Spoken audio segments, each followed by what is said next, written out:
Je vous avoue que j'ai un peu raté l'immersion dans mes entraînements et dans ma préparation cette semaine. Je m'en excuse. J'ai fait que 2 entraînements cette semaine. Je sortais d'un gros week-end de match où j'ai fait 2 matchs. Donc j'ai pris un jour de repos lundi. Je me suis entraîné mardi.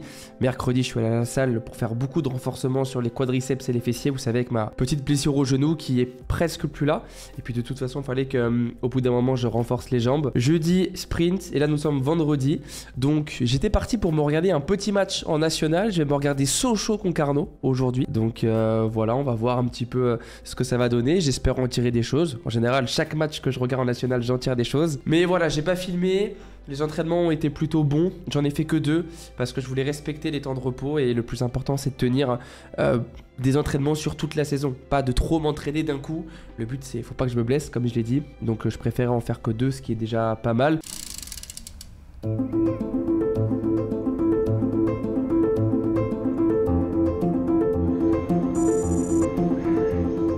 Tu disais quoi? Je disais que le terrain est pas très beau, ça en manquait de respect, bien sûr. Et la dernière fois que j'étais venu ici, c'était plein d'eau, donc là ça va.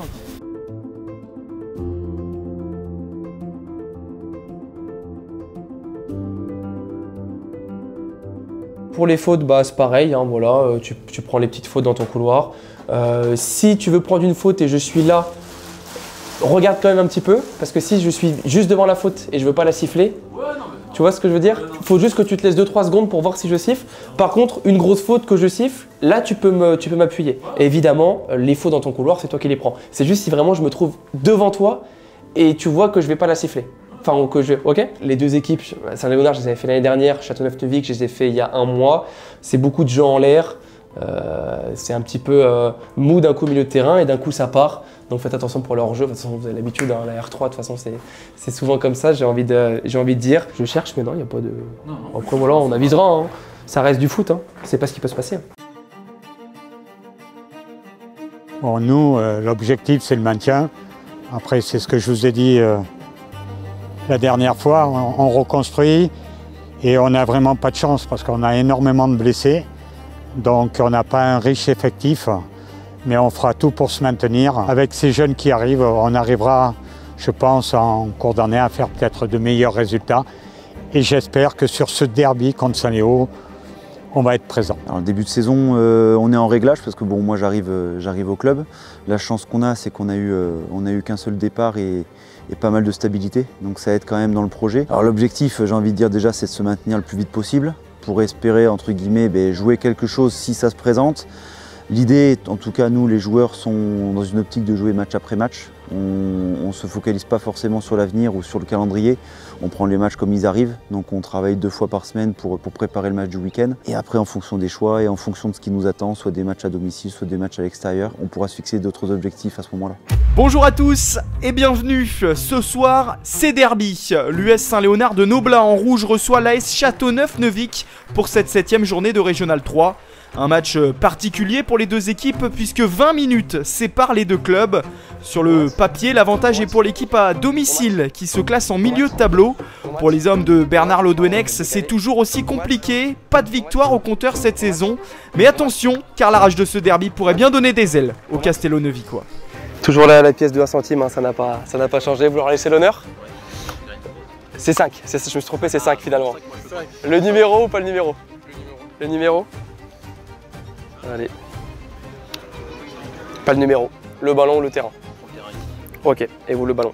Allez, bon match messieurs. Un derby, ça ne se joue pas, ça se gagne. C'est parti entre Saint-Léonard de Noblat et Châteauneuf-Neuvik. La première touche de ce match, elle sera pour Baptiste Planchat.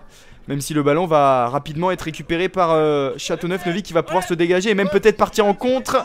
La bonne intervention de Lucas Clément. Et là, il a l'air d'être un petit peu moins bon. Le numéro 5 sur Hugo Mazeleg.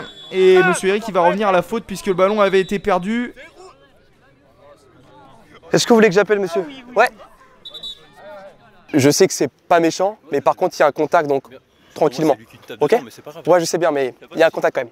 Et oui, on s'est un petit peu trop enfoncé sur le côté gauche et on vient de perdre le ballon. Et ça peut rapidement partir en compte maintenant pour Saint-Léonard de Noblat. Avec notamment le très bon appel de Mathieu Guibera qui va peut-être faire son 1v1 face à Étienne Chirita. Et la belle parade du portier neuvicois. Mais attention parce que ce ballon va peut-être revenir. et notamment avec Jawad Laileh qui est à la lutte avec Octavian Chirita, mais il s'en sort, le numéro 8, et finalement on va pouvoir se dégager du côté de Châteauneuf-Neuvik. Et Xavier Piat qui est passé et qui peut peut-être maintenant lancer Hugo Mazaleg. Et attention parce qu'il est très technique, le numéro 10. Le crochet est plutôt bon, la frappe est un petit peu molle, mais attention parce que le ballon est relâché par le joueur neuvicois. Gros cafouillage dans la surface et finalement c'est bon pour moi, c'est bon pour moi. Par Evan Rivet qui va pouvoir dégager tout le monde.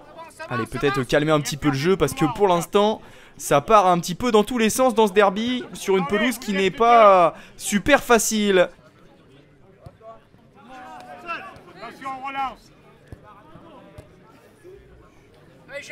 Et Jawad Laileh là, qui va commettre une faute inévitable sur Hugo Mazaleg qui subit énormément pour l'instant de contact.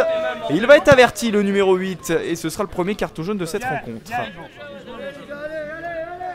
Je fais tomber où mon stylo? Moi j'ai pas de stylo. Je veux bien ton stylo Kamal s'il te plaît. Il est tombé. Ça m'arrive une fois tous les 10 ans ça que le stylo tombe. Il faut que ça tombe aujourd'hui. Juste le coup de sifflet pour repartir, ok? Ouais. Premier carton jaune du match qui arrive assez tôt dans la rencontre, dès la 15e minute. C'est très simple, sur le coup je perçois un joueur qui empêche son adversaire d'avancer en le retenant. En plus de ça, c'est une faute qui est commise au niveau des bancs, donc une zone assez sensible. Je voulais très vite faire comprendre dès le début du match que ce sont des gestes, des actions que je n'allais pas accepter tout au long de la soirée.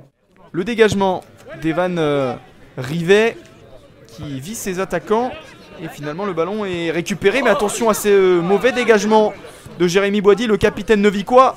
Et là il y a le très bon appel maintenant sur le côté droit de Nicolas Malaguis qui peut peut-être rentrer dans la surface. Voilà qui est fait, le centre en retrait. Oh la magnifique parade d'Etienne Chirita qui pour l'instant maintient les siens en vie avec deux parades ultra décisives. Et ça peut même partir en compte maintenant du côté de Neuvik comme depuis le début de la rencontre, avec maintenant Octavian Chirita qui finalement va être signalé hors jeu par l'arbitre assistant, bien qu'il ne soit pas d'accord avec cette décision. Peut-être le moment d'apporter un petit peu plus de danger pour les joueurs vêtus de noir sur la cage de Saint-Léonard de Noblat. Mais pour l'instant on prend le temps et le ballon est récupéré par les rouges, même si là cette passe ne donnera rien et va directement arriver sur le capitaine. Attention à ce pressing tout de même parce qu'il est très très important. Et Nicolas Malaguis sera devant Jérémy Boidy. Il rentre dans la surface et dans la même situation que tout à l'heure. Il va de nouveau trouver Mathieu Guibera qui cette fois-ci dans un but totalement vide pourra enfin trouver le chemin des filets. La mauvaise passe, la récupération et puis Mathieu Guibera tout seul dans l'axe. Et ça fait 1-0. L'avantage est pris plutôt logiquement pour les hommes de Thomas Sarr. Il va falloir se relever rapidement et être un petit peu plus mordant offensivement pour les joueurs de Châteauneuf-Neuvik. Mais attention parce que là il y a eu Quentin Dos Santos et un contact avec Nicolas Malaguis et Monsieur Eric qui laisse jouer. Bon, il va falloir revoir ces images alors que Lucas Clément sort le ballon. Parce que là il semble vraiment y avoir un contact qui pourrait être le tournant de cette rencontre. Moi je vois deux joueurs qui se rentrent dedans et le joueur noir qui touche le ballon juste avant. Si je siffle ça, c'est rouge, hein. Donc j'appelle ou pas numéro 9?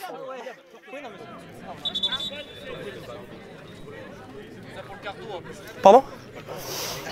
Moi je vois que les deux se rentrent dedans et qui touchent le 4 joue juste avant le ballon. Ouais, peut-être que je suis pas faillible, hein, mais de ce que je vois là. Alors est-ce qu'il y avait faute ou pas? En tout cas grosse erreur de jugement du numéro 4 et oui, il semble toucher le ballon avant, mais il y a quand même un gros contact. On va faire confiance à Monsieur Herry sur cette décision. Nouveau danger sur les cages neuvicoises avec cette touche très bien placée. Vergne qui est trouvé et qui redonne à Planchat, qui retrouve Vergne. On combine bien entre les deux joueurs, même si là le ballon est finalement récupéré une première fois. Mais il est de nouveau perdu avec un Vergne pour l'instant très offensive. Même si là Mamadou Diane Diallo arrive à s'en sortir et subit une petite faute. Vous cherchez à jouer tout sauf le ballon et en plus vous avez déjà un carton. Pour moi, vous cherchez pas à jouer le ballon, ici. Les joueurs qui, à mon avis, doivent être fatigués de cette première période où ils ont donné beaucoup. On a vu énormément d'intensité, énormément de courses. Et du côté de Saint-Léonard, on fait tourner pour récupérer. Mais attention à ne pas commettre d'erreur. Et là, il y a la récupération en plus de Maxime Nico qui va être enfermé par deux joueurs. Si vous le touchez, je vous fous dehors là-dessus. On est d'accord ou pas? Le pied que vous levez, oui, vous faites pas exprès, bien sûr. Je vous dis juste que ça si vous le mettez, je vous mets dehors, ok? Merci. Allez-y, capitaine. Restez pas devant 9. Le coup franc qui va peut-être être joué rapidement. Je sais, je vais parler. On va trouver quelqu'un dans la surface ou tenter. Et le ballon est dégagé une première fois, mais va peut-être revenir puisque les joueurs novicois mettent la main à la patte pour le récupérer. Et notamment avec cette intervention de Xavier Piat. Ça fait 2 fois vous. La prochaine fois, vous savez ce qui se passe. Merci. Ouais, faites pas celui qui comprend pas. Hein. On est dans les derniers instants de cette première période. Regardez Baptiste la Planchat ballon, qui peut aller de l'avant et apporter du danger une nouvelle fois sur les cages de Chirita. Même si là le ballon est regagné par les joueurs de Châteauneuf-Neuvy qui se dégagent en panique. Mais Monsieur Herry laisse jouer. Et là c'est Jawad Laïlé qui peut trouver un joueur. Ça combine bien le centre à venir de Planchat. Et finalement le ballon qui va sortir. Et Monsieur Herry qui n'attendra même pas le dégagement pour siffler la fin de cette première période. Pardon? Je le vois pas forcément, après je sens qu'il y a quelque chose. Et derrière vous continuez tout de suite à droite. C'est pour ça que je vous laisse le ballon. Ouais, ça marche. Une première mi-temps avec énormément d'intensité, énormément de courses des deux côtés, avec un match qui est peut-être parfois parti dans tous les sens. Mais c'est bien Saint-Léonard de Noblat qui repart avec un petit avantage à la pause, un avantage plutôt mérité au vu des actions. Les 15 minutes de pause sont déjà finies et les joueurs reviennent petit à petit sur la pelouse. Pour moi, là, ouais, sur le contact, je sais que vous prenez le coup. Moi, je vois, en fait, je pense que c'est en retombant, mais il vient vraiment bien prendre le ballon. Non mais je vous dis parce que vous sortez quand même 2 fois, je siffle pas, je peux comprendre que... Mais je vais rester attentif. Y aura-t-il autant d'intensité qu'en première période? Monsieur Herry siffle le début de cette seconde mi-temps entre Saint-Léonard de Noblat et Châteauneuf-Neuvy.